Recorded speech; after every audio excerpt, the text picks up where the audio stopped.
এবার নজর রাখবো দমদমের দিকে। দমদমের নাবালিকাকে যৌন হেনস্থার অভিযোগ, সাপুইপাড়ায় যৌন হেনস্থার অভিযোগ ঘিরে উত্তেজনা, আটক প্রাক্তন তৃণমূল কাউন্সিলর জলিল মণ্ডল। দমদম থানার পুলিশের হাতে আটক জলিল মণ্ডল। আরো একবার জানাই, দমদমে নাবালিকাকে যৌন হেনস্থার অভিযোগ। সাপুইপাড়ায় এই ঘটনা ঘিরে রীতিমতো উত্তেজনা ছড়ায়। আটক করা হয়েছে প্রাক্তন তৃণমূল কাউন্সিলর জলিল মণ্ডলকে। দেখুন সেই উত্তেজনার ছবি।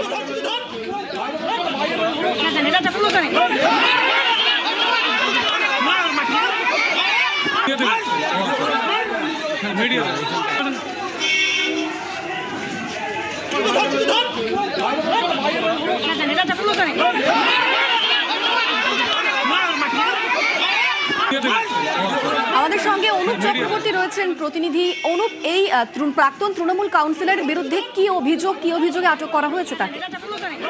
দেখো, দমদম সাপুইপাড়ায় নাবালিকাকে যৌন হেনস্থার অভিযোগ দাঁড়িয়ে কিন্তু রাতে উত্তেজনা ছড়ায়। জানিয়ে দেখা যায় যে থানার সামনেই কিন্তু একেবারে উত্তেজনা ছড়িয়ে যায় এবং দোষীদেরকে আড়াল করার চেষ্টা করা হচ্ছিল বলে এমনটা তারা অভিযোগ করছে। জলিল মণ্ডল, যিনি দমদম পৌরসভার 2 নম্বর ওয়ার্ডের কাউন্সিলর, তার বিরুদ্ধে খোদ অভিযোগ উঠছে।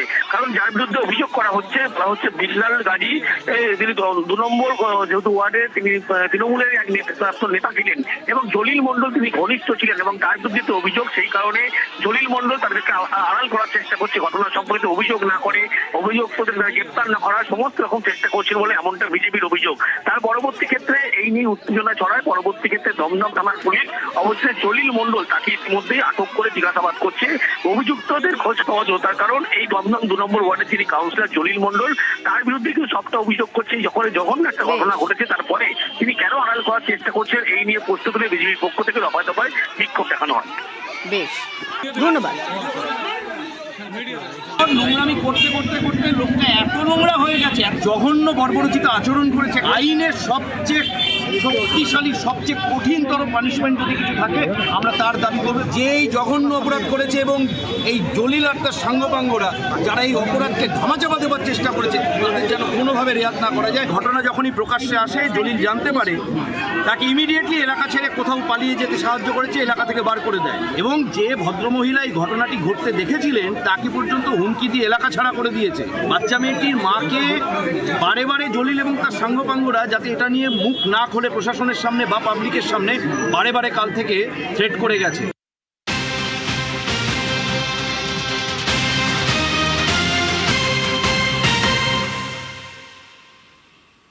গঙ্গাসাগরের ছবি দেখাবো। গঙ্গাসাগরে আবারও ভাঙন আতঙ্ক। দেখুন, কপিলমুনি আশ্রম লাগোয়া বাঁধে ফাটল দেখা দিয়েছে। অমাবস্যার কোটালে বেড়েছে সমুদ্রের জলও। সাগর মেলার মাঠে 1 থেকে 5 নম্বর ঘাটে ধস। জানিয়ে রীতিমতো চিন্তায় রয়েছেন সেখানকার বাসিন্দারা। দ্রুত পাকা বাঁধ তৈরি হোক, এমনটাই দাবি জানাচ্ছেন স্থানীয়রা। গঙ্গাসাগরের ছবি দেখাচ্ছি। গঙ্গাসাগরে আবারও ভাঙন আতঙ্ক। কপিলমুনি আশ্রম লাগোয়া বাঁধে ফাটল। আমাদের সঙ্গে সেখান থেকে সরাসরি বিশ্বজিৎ রয়েছেন প্রতিনিধি। বিশ্বজিৎ, ঠিক কিরকম ছবি এবং এই যে ভাঙন, তারপর সেখানকার স্থানীয় বাসিন্দা তারা কি বলছেন? হ্যাঁ দেখো, প্রথমেই বলবো গঙ্গাসাগরের একেবারে কপিলমুনি আশ্রমের যারা কাছাকাছি যারা ব্যবসায়ী থেকে শুরু করে যারা স্থানীয় বাসিন্দা রয়েছে একেবারে রীতিমতো আতঙ্কে রয়েছে। কারণ যেটা আবারও নতুন করে যে বর্ষাকাল এলেই পরে যে আমরা কয়েক বছর ধরে যেটা দেখছি, গঙ্গাসাগরে যে সমুদ্র কিন্তু কিছুটা করে কপিলমুনি মন্দিরের দিকে আগিয়ে আসছে এবং সেটা কিন্তু এবছরও কিন্তু একই চিত্র দেখা যাচ্ছে। এবং সেই ক্ষেত্রে যেটা এই মুহূর্তে যেটা পরিস্থিতি, কয়েকদিনের ভারী বর্ষা এবং তার পাশাপাশি অমাবস্যার কোটাল এবং এই দুটি জোড়া ফলায় কিন্তু একেবারে গঙ্গাসাগরের যে কপিলমুনি মন্দিরের সামনে কিছুটা বলতে পারো সমুদ্র আরও কিছুটা এগিয়ে এলো মন্দিরের সামনে। একটা সময় ছিল প্রায় মন্দির থেকে সমুদ্র ছিল কিন্তু 3 থেকে 3.5 কিলোমিটার দূরে। সেই পরিস্থিতিতে এই মুহূর্তে কিন্তু সেটা কমে দাঁড়িয়েছে 500 মিটারেরও কম।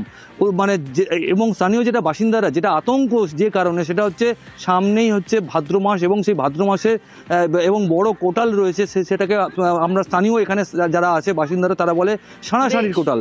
সেই কোটালে কিন্তু আরও জল বাড়বে, সেক্ষেত্রে কিন্তু চরম আতঙ্কে এই মুহূর্তে গঙ্গাসাগরের যে কপিলমুনি আশ্রমের সামনে যারা ব্যবসায়ী থেকে শুরু করে স্থানীয় বাসিন্দারা তারা চাইছেন অবিলম্বে যে নতুন সরকার তারা কিন্তু অবিলম্বে এই বিষয়টা নজর দিক, না হলে ওদের ভবিষ্যতে কিন্তু আরও সমুদ্র এগিয়ে আসবে এবং কপিলমুনি মন্দিরকে সেই আতঙ্কের মধ্যে স্থানীয় ব্যবস্থার জন্য তারা দ্রুত যাতে সমস্যার সমাধান হয় সেই দাবি জানাচ্ছেন সেখানকার স্থানীয় বাসিন্দারা। ধন্যবাদ। তারপরে যে আরো কতটা যাবে, আরো কতটা ভাঙবে আমাদের কোনো ধারণাই নেই। প্রত্যেক বছরই ভাঙতে থাকে এরকম, আমাদের প্রচুর কষ্ট করতে হবে। রাস্তা তো এক হচ্ছে এক ভেঙে যাচ্ছে। চাইছি যে কিছু উন্নয়ন করলে ভালো হয়। ভীষণ আতঙ্কে আছি। আর এবার আবার যে পরিবার প্রচুর ভাঙবে, 1 নম্বর থেকে 5 নম্বর পর্যন্ত পুরোটাই ভেঙে গেছে।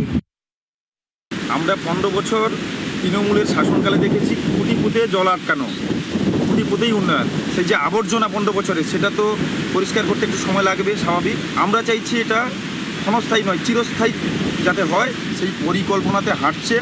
সাগরদ্বীপবাসী যাতে নিশ্চিন্তে ঘুমোতে পারে তার পরিকল্পনা কিন্তু ভারতীয় জনতা